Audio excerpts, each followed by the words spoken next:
I am shifting because the sun is following me. Metaphor for my life, you guys. The sun is always shining where I am. Just kidding.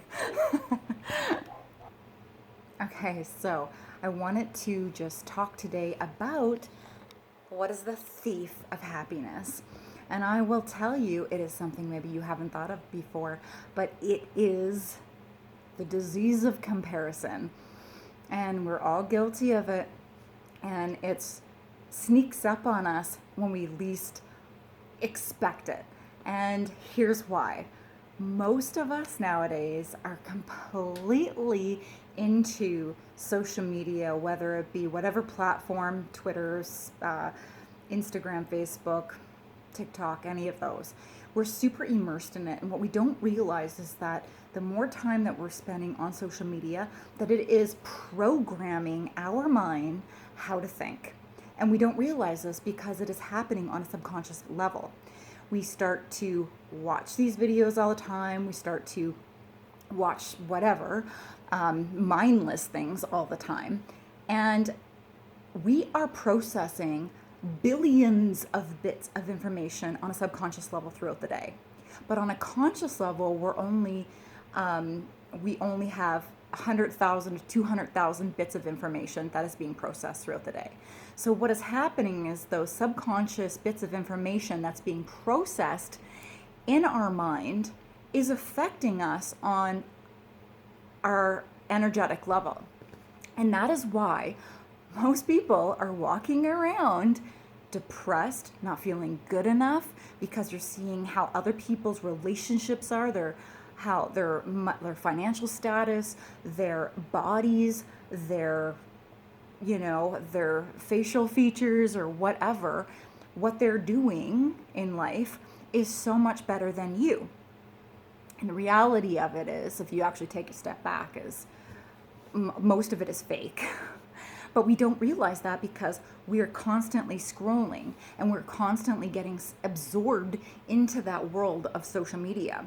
So here's a really good test. If you are feeling low about yourself, if you are feeling that you're not good enough, you are feeling a lot of anxiety, you're feeling a lot of depression, if you need social media for business, then post stuff, but really go on a detox of scrolling.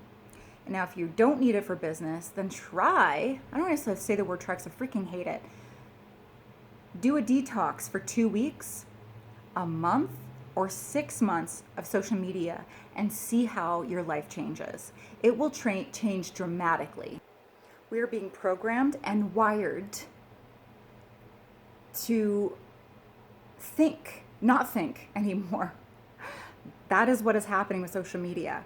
It is controlling what we're thinking and how we're living our lives. On a subconscious level, we don't even know what's happening. So this is me, a grown adult in my 40s, which I've coached many people over the years.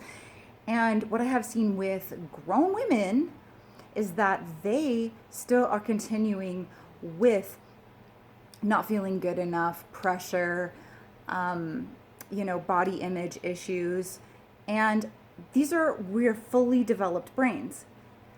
How do we expect kids and teenagers with a forming brain to be able to navigate life in a positive, productive, enhanced way when they are consumed by social media?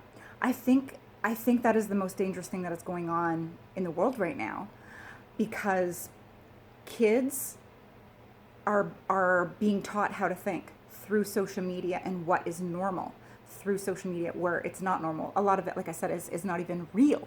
It is fabricated. And I wish, I'm going to get a lot of flack for this, but I wish that kids weren't able to go on social media, and that you needed to be 18 and have a visa in order to go on, a credit card of some sort to go on social media, because it is so damaging to their self-worth, their self-esteem, who they are, the way they're thinking, what they think they need to be in order to be cool, in order to be enough, is through social media.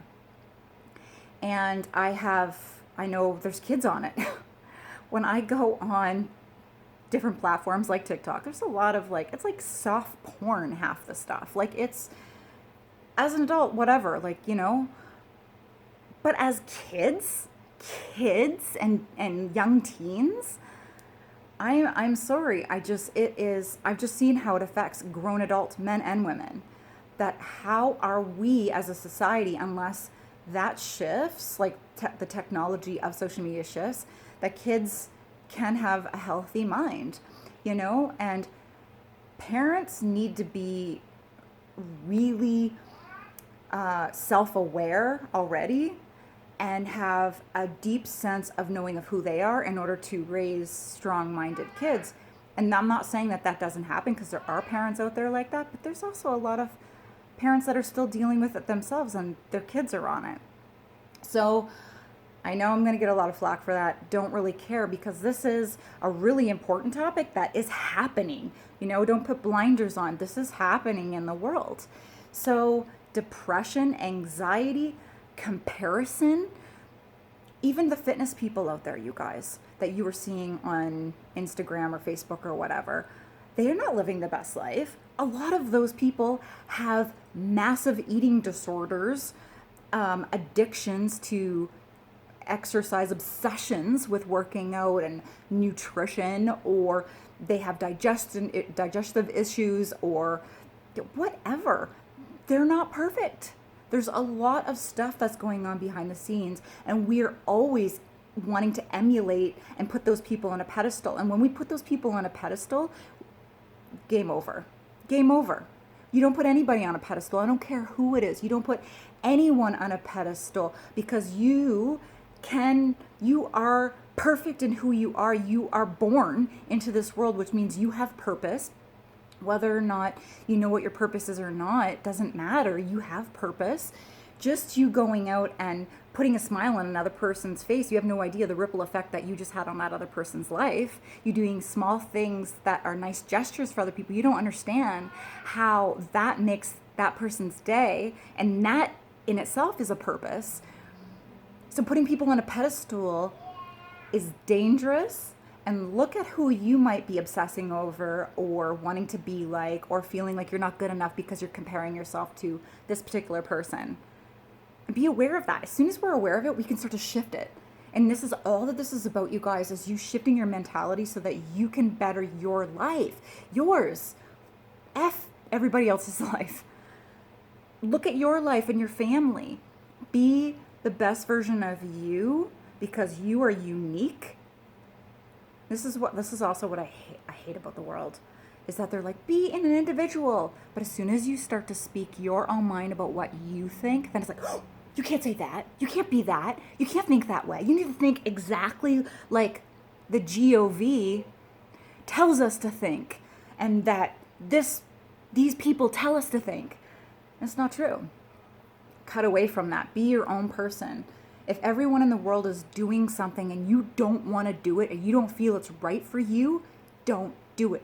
Build that self-worth, build that self-esteem, build that self-empowerment, because that is the only way you are going to be happy in your life, and that your depression and your sadness and your self-worth is going to shift.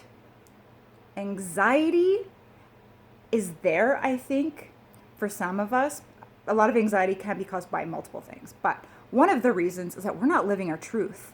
We're not listening to our intuition when it's saying, go here, and we go here because people expect us to go here, and our friends want us to go here, and our families want us to go here, but we want to go on this route. You start to listen to your intuition, you start to do what's right for yourself, you are going to shift every aspect of your life and your health. I love you guys. Talk to you soon.